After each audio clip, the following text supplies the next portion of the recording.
Abi gerçekten böyle bir video yapmak istemezdim. Böyle bir başlık da koymak istemezdim ama artık son seviyeye geldi. Bu yüzden böyle bir video, böyle bir başlık koydum. Nepal hırsız bir ülkedir. Turistlerin parasını çaldı. Sebebiyle, sırasıyla hepsini şimdi anlatacağım size. Abi her şey 31 Mayıs'ta başladı. 31 Mayıs'ta Nepal dedi ki 15 Haziran'da karantina bitecek ve bu karantina sürecinde yani 3 ay boyunca bütün turistler, business vizesiyle olan, turist vizesiyle olan, cart vizesi, öğrenci vizesi hepsi gerekli ücretleri bir hafta içinde ödeyecek dedi. Sadece bir ihtimal var dedi. Eğer 29 Haziran'a kadar ülkeden çıkabilirsen bu parayı ödemeyeceksin. Bu paranın 3 aylık turist vize parası da 300 dolara yakın bir para. Ve senden uzatmanı da bekliyor. Yani 4 ayı falan buluyor. O da 400 dolara yakın bir para oluyor. Dedi ki bir hafta içinde ödeyeceksin. Tabi millet, turistler konsoloslukları aramaya başladı. İşte bizi kurtarın. Böyle böyle para istiyorlar. Kurtarma uçuşu falan varsa biz bu parayı buraya vereceğimize bu parayı uçuşa verelim. Kendi ülkemize uçalım dediler. Böyle uçuş aramaya başladılar. Sonra birkaç uçak ayarlandı. Gerçekten Kore uçuşu falan ayarlandı. O ayarlandı. Bu ayarlandı. Bir sürü ülkenin uçuşu ayarlandı. Bu esnada Nepal dedi ki 29'u değil dedi. 29 Haziran değil dedi. 21 Haziran'a kadar dedi.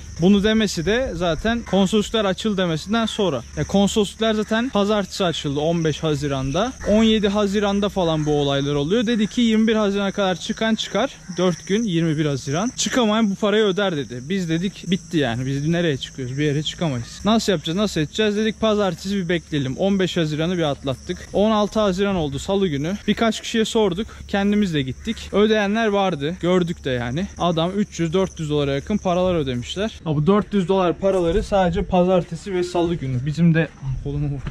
Bizim de salı günü ziyaret etmiştik, hatırlıyorsunuz bir önceki videoda. O gün dediler ki ödeyen ödedi. Salı günü bir bildirge daha yayınladılar. Dediler ki çarşamba günü turistler gelmesin. Neden? Çin, Hindistan ücretsiz olduğu için çok kalabalık, çok karışık oluyormuş. Dediler gelmesin. Turistler ödedi paralarını pazartesi, salı. Ödemeyenler, ödeyen turist sayısı bu arada 300 kişiymiş. 300 kişi 400 dolara yakın para ödedi. Kimisi fazla bile ödedi, cezası mezası. Kafam karıştı, ben de şuraya oturayım.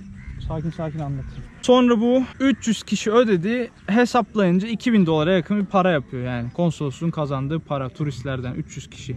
Fakat bu 2 gün içerisinde de 3000 kişi yok dedi. Ödemeyeceğiz dedi. Bir sürü adam gördüm küfür edip çıktı yani salı gününde. Biz orada sıra beklerken, sorarken, ederken küfür edip çıktılar. Sonra akşamında salı günü biz eve dönünce dediler ki çarşamba günü turist gelmesin, karışık oluyor. Onlar perşembe gelsin. Çarşamba öyle es geçti. Hiçbir şey olmadı. Perşembe günü biz işte yolda konuşurken ne yapalım ne edelim diye bir bildirge daha yayınladılar. Bu arada bir tane siteleri var bunların. Nepal Immigration bilmem ne.com. Oradan bildirge yayınladılar. Dediler ki hepsi ücretsiz. Nasıl ücretsiz? Temmuz'un 15'ine kadar çıkabilirseniz turist vizesi ücretsiz dediler. Ve karantina dolayısıyla tekrardan korona falan yükseldi diye eklediler. Karantina dolayısıyla da konsoloslukları tekrardan kapatıyoruz dediler. 3 gün açık kaldı. Pazartesi, salı, çarşamba. Pazartesi, salı millet parayı yatırdı. Çarşamba günü adamlar konsolosluğu kapatıyoruz deyip gitti. Bu başlığın sebeplerinden biri buydu. Devam edeyim. Ben bir video çekerken arkada protesto falan geçiyordu. Onu ben o videoya eklemedim. Bu videoyu eklerim diye. İnsanlar protestoya başladı. Katmandu'da turist protestosu. Yerli insanların da protestosu başladı. Yerliler nasıl işte Amerika, Çin, Hindistan Nepal'e para veriyor koronadan dolayı. Diyor ki halk zor durumda, size yardım etmek istiyoruz, bu parayı dağıtın. Parayı veriyorlar. Para da bayağı yüklü bir para. Amerika için, Amerika'nın verdiği para 5.5 milyon dolar bir para. Çin'in, Hindistan'ın aynı şekil. Katmandu'da, Pokhara'da protestolar başlıyor. Millet diyor ki bu para nerede? Ne yaptınız bu parayı? Para ortada yok. Ne zaman böyle ülkeye para gelse milletin haberi bile olmuyor yani bu tarz şeyler. Tabii burada Nepal'de neredeyse halkın %90 İngilizce biliyor. Hindistan'ın da o şekil. Adamlar okuyor yani. BBC haberi bilmem ne oralarda yazıyor. Amerika işte Nepal'e yardımda bulundu. Bakıyorlar yardım yok. Ne halkı etkileyen bir şey, ne bir açıklama, hiçbir şey yok. Diyorlar ki parayı çaldılar. İkinci sebep bu. Abi bomba, harbi bomba. Protesto da başladı. Size dediğim Katmandu'da millet çıldırdı diye. Aynı olayın Pokhara'sı bak. Kalabalık var orada. Bir gidelim bakalım ne yapıyorlar. Protesto abi. Polisler çubukla bekliyor direkt. Görürsün çubukla. İlginç ya. Böyle işte karışık. So many camera also they record. Bak şu adam konuşuyor, onu çekiyorlar abi. Polisler burada bekliyor. Şurada da abiler. Bütün halk burada. So many polis no? Biz de katılmış olduk.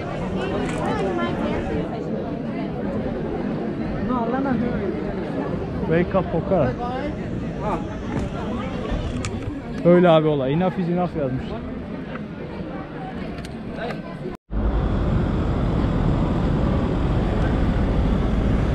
Polisler böyle bekliyor burada.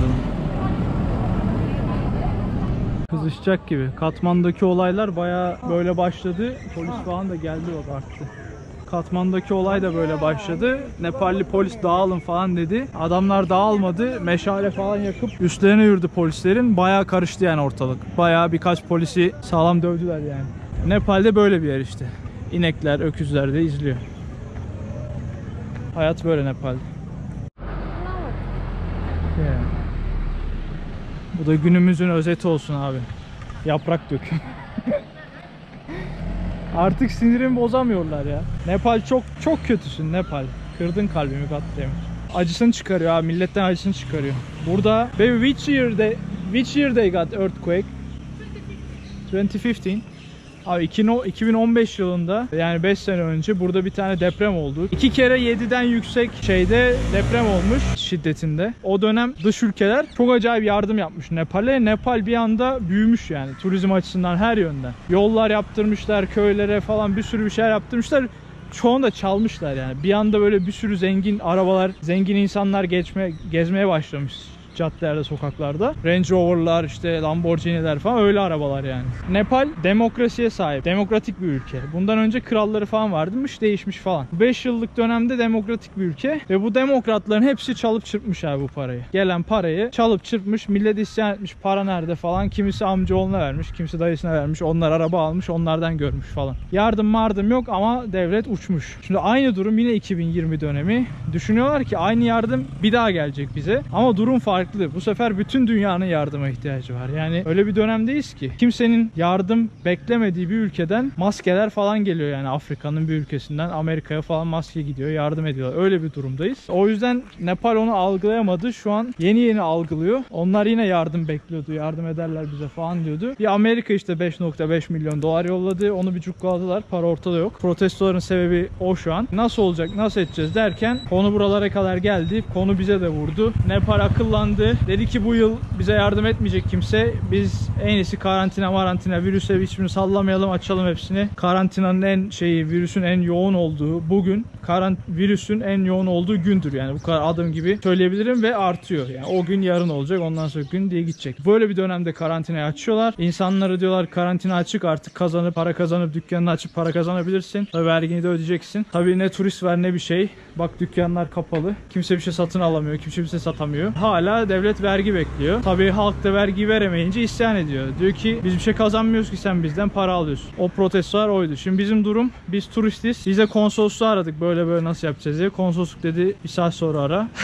O ayrı mevzu, bizi boş ver. Diğer turistler Kore mesela. Ödemeyelim, konsoloslukla konuşalım, arayalım falan. Fikir görüşü yapalım, ondan sonra şey yapalım. O moddalar. Ben tekim belli yani. Ödemekten başka çarem yok. Yoksa ömür boyu hapis yatarım. Onları yine kurtarırlar. Olay yine bize olur. Neyse durum bu. Nepal patladı yani abi. Kötü bir ülke. Dislike Nepal. Üçüncü sebep mesela abi, bu 4 tane Koreli kaybolmuştu bu Annapurna Dağı'nda. Biz de çıkarken görmüştük. Kore demiş ki bunlara, dağdaki kaybolan 4 Koreli'yi bulun. Lütfen bulun cesetlerini. Size şu kadar para yolluyoruz. Fazla çalışanlara verin. Siz de kendinize alın. Bu insanları bulun. Yeter ki bize geri gönderin ailelerine. Nepal alıyor bu parayı. Tamam diyor. Sonra size yemin ediyorum, burada Koreliler konuşuyor. Bana anlattı Heyon. Kaybolanların isimlerini bile bulamamışlar. 4 tane Koreli'nin ismini bile bulamamışlar. Bu aylarca bu Koreliler bulunmayınca Koreliler de demiş ki artık yeter, biz kendi kurtarma ekibimizi yolluyoruz. Bu ekip bunları bulsun. Kurtarma ekibi geliyor ve bulmaya başlıyorlar aylar sonra. Diğer bir olay bu. Halk gerçekten memnun değil. Turistlerden ben algılayamadım ne oldu yani. Ben diyordum ki ya bu seviyeye gelme sebebim, diyordum ki böyle bir şey ya kesinlikle yapamazlar. İmkansız yani, kimse bunu yapamaz. Bildiğin hırsızlık yani bu. Sen pazartesi salı günü konsolosluğu aç, millet paralarını yatırsın, 300 kişi yatırmayan çok diye çarşamba günü konsolosluk kapandı de milletin paralarını çal. Biz şimdi diyorduk paralarını nasıl geri verecekler falan diyorduk, konsolosluk geri açık olur. Çarşamba, perşembe, cuma günü millet gider geri paralarını alır. İsimleri, her şeyi yazıyor. Adamlar koronadan dolayı kapattık deyip bir anda kapatıp çıkıp gittiler. O ayrı mevzu. Bu arada bu bildirgelerin hepsini ben yanlarda koyarım size. bakarsınız doğruluğuna. 3-4 tane bildirge var. Bu arada turist sayısı Nepal'de 11.000 abi. 11.000 tane turist var şu an vizeli. Bunun düşünün 2 günde yaklaşık 300 kişisi ödüyor. 3000 kişisi de siktir çekiyor yani. Biz ödemeyiz diyor. Böyle bir saçmalık olmaz diyor. Şimdi bu olayların hepsi birikince ben de dedim artık Nepal'e güven olmaz. Eğer bu parayı tekrar isterlerse kesinlikle ödemeyeceğim. Heyon da öyle dedi. Biz zaten ödememiştik. Bakınıyorduk. Ödemeyeceğiz de. Son durumu size söyleyeyim. Son açıklanan açıklama. 17'sinde son bildirgeyi yayınladılar. 17 Haziran'da. Bugün zaten 23 Haziran. Bu bayağı önce oldu bu olaylar. 5 gün oldu. Son bildirgede dediler ki havalimanları, uluslararası havalimanları Ağustos'un 1'inde açılacak. Haziran, Temmuz, Ağustos. Daha 1,5 ayımız var yani. Bir ay bir hafta. Ondan sonraki durum aynısı gibi olacak gözüküyor. Adamlar hala şey diyor. Kaçabilen ülkeden kaçsın. Parasını vermeye gerek yok çıkabilenler ülkeden. Fakat çıkamayanlar bütün kaldıkları dönemin parasını verecek gibi sözler dolanıyor. Biz inanmıyoruz. Milletin parasını çalmaya çalışıyorlar direkt. O parayı verenler kesinlikle geri alamayacak. Hiçbir yani iletişim kuracak hiçbir yer yok. Bütün ofisler, devlet daireleri falan kapalı yani. Hiçbir şekilde alamazlar. Durum böyle Nepal'de. Halk isyanda. Zaten insanlara sorduğumuz zaman ne olacak ne bitecek diye. Diyorlar ki güvenmeyin. Devlet ne diyorsa saçma. Mesela geçen açıklama bekliyorlar adamdan. Burada Cumhurbaşkanı mı, Başbakan mı ne bilmiyorum. Adam çıkıyor. Onun da protestosunu yaptılar. Diyor ki koronada işte zencefil kullanın. Korona virüsüne iyi geliyor. Zencefil kullanın. Bir de böyle sarı pudra bir şey var bunlarda. Onu kullanın falan diyorlar. Onun şakasını falan yapmış millet. Başbakanın, devlet başkanının konuştuğu şeye bak. Zencefil falan diyor. Diye böyle pudra falan dökmüşler. Maske takmışlar. Yerde yatıyor falan. Onu da fotoğrafını koyarım yana. Millet de diyor artık sallamayın hiçbir şey. Burada kendi yerli halkı mesela diyor hiçbir şekilde para falan ödemeyin. Geçen yıl da aynısını yaptılar. Geçen yılda burada iş yapma vizesi yani business vizede demişler ki bir anda 4 katını ödeyeceksin. Mesela geçen yıldan önceki yıl 2 yıl önce atıyorum $1000'sa atıyorum şu an rakamı. Demiş ki $4000 ödeyeceksin bu sene. Ödemiyorsan defol git demiş yani ülkeden. Millette işi var, evi var, barkı var burada. Ödemişler. Tabii oradan birikiyor. Her geçen gün bu böyle artıyor. Durum böyle. Ben de bu videoyu yaptım size. Umarım videoyu beğenirsiniz. Hoşunuza gider. Bütün detaylar Nepal'le alakalı bu videoda bulunuyor. Bundan sonrası zaten Ağustos'a kadar net değil. Kendinize iyi bakın. Ağustos'ta Nepal hakkında tekrardan vize konusunda görüşmek üzere. Hoşça kalın. Bay bay. Bu arada Nepal'de bulunan Türk sayısı da 8. 111.000 turistten 8'i Türk benimle birlikte. Ben Oğuzhan Tıraş. Eğer gezi videolarımı beğendiyseniz abone olmayı unutmayın. Bu kanalda dünya üzerindeki bütün ülkeleri hep birlikte gezeceğiz.